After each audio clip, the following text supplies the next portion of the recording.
In this video, I'll guide you through how to download and install TeamViewer Host on your Windows computer. By the end, you'll have the software fully installed and ready for remote access and support.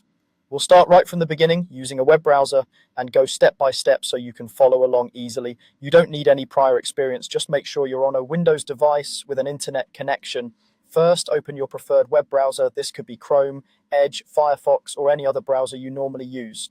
Once your browser is open, we're going to head to Google. In the address bar at the top of the window, type google.com and press enter. This will bring you to the Google search homepage, which we'll use to find the official TeamViewer Host download page. Now that you're on Google, click into the search box in the center of the page, type in TeamViewer Host download and press enter on your keyboard.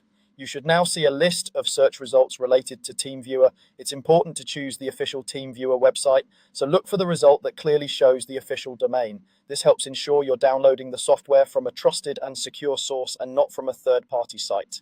Click on the official TeamViewer link that mentions TeamViewer Host.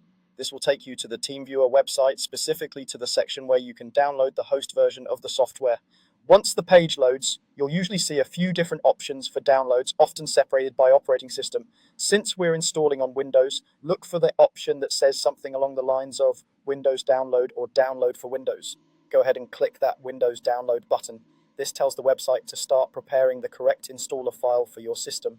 On some pages, you might see a general download section first, and then a specific area labeled TeamViewer Host. If that's the case, locate the TeamViewer Host area and again, make sure Windows is selected as the operating system, then click the download button associated with TeamViewer Host for Windows. When you click this, your browser should begin downloading the installer file.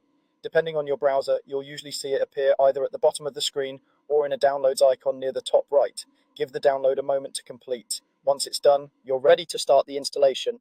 Open your download manager or your browser's downloads list. In most browsers, you can do this by clicking the downloads icon or by pressing a shortcut like Ctrl+J on your keyboard. Find the TeamViewer Host installer file you just downloaded. It will typically have a name that includes TeamViewer Host and ends in .exe. Double-click that file to launch the installer. If Windows asks whether you want to allow this app to make changes to your device, click Yes. The TeamViewer Host setup window will open, and from here you just follow the on-screen instructions to complete the installation. Once the setup finishes, TeamViewer Host will be installed on your computer and ready for use.